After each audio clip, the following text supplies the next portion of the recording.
Assalamualaikum warahmatullahi wabarakatuh. Selamat pagi teman-teman sekalian semuanya. Semoga teman-teman dalam keadaan sehat dan selalu dalam lindungan Allah. Teman-teman, hari ini aku dan suami mau jalan-jalan ke Ciwidey.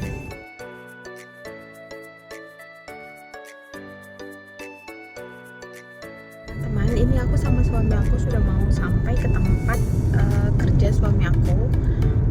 Karena kami perginya rombongan sama teman-temannya, jadi ikutin kami terus ya.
Alhamdulillah teman-teman kita sampai. Alhamdulillah, akhirnya aku dengan suami udah sampai ke camping ground Nyampay di Ciwidey. Perjalanan itu memang sangat-sangat melelahkan. Kemudian rute untuk arah ke camping groundnya itu sendiri itu sangatlah ekstrim menurut aku gitu teman-teman. Tapi pemandangannya itu sangat rekomen ya. Jadi kalau misal teman-teman ada yang ingin kesini, ada yang ingin camping ke camping ground Nyampay ini, itu sangat rekomen banget. Tetapi yang penting kondisi kendaraan itu harus benar-benar prima buat menanjak, karena memang benar-benar ekstrim banget teman-teman. Karena ketika kita keluar dari jalan besar atau jalan yang beraspal maaf, kemudian kita akan menemukan jalan bebatuan yang lumayan panjang menurut aku, dan itu jalurnya itu sangat-sangat ekstrim menurut aku gitu teman-teman. Tapi tempatnya itu sangat-sangat indah kok, sangat-sangat bagus, sangat-sangat menyejukkan mata. Jadi teman-teman kalau mau kesini silakan aja gitu. Nanti aku bikin cuplikan video-video di Nyampay ini ya teman-teman. Tapi aku tidak bisa memvideokan semuanya teman-teman, soalnya ini ya, aku tidak bisa memvideokan seluruh kegiatan di sini dikarenakan ini kan acara keluarga dan aku menghargai privasi mereka gitu. Jadi hanya sekedarnya aja gitu. Paling banyak itu daerah Nyampainya ataupun view dari camping ground Nyampay ini aja yang akan aku sajikan ke teman-teman. Jadi teman-teman bisa melihatnya di YouTube aku. Kemudian tadi aku minta maaf, perjalanan aku tidak banyak video yang memperlihatkan kondisi mobil yang aku naik ini, dikarenakan ada teman suami aku yang ikut bareng. Jadi aku menghargai privasi mereka, apalagi mereka ada anak bayi. Nah, jadi tidak baiklah kalau misalkan aku memvideokan, karena aku menjaga privasi mereka gitu. Jadi teman-teman ikutin terus video aku sampai selesai ya. Jangan lupa untuk like, comment, subscribe YouTube aku. Terima kasih.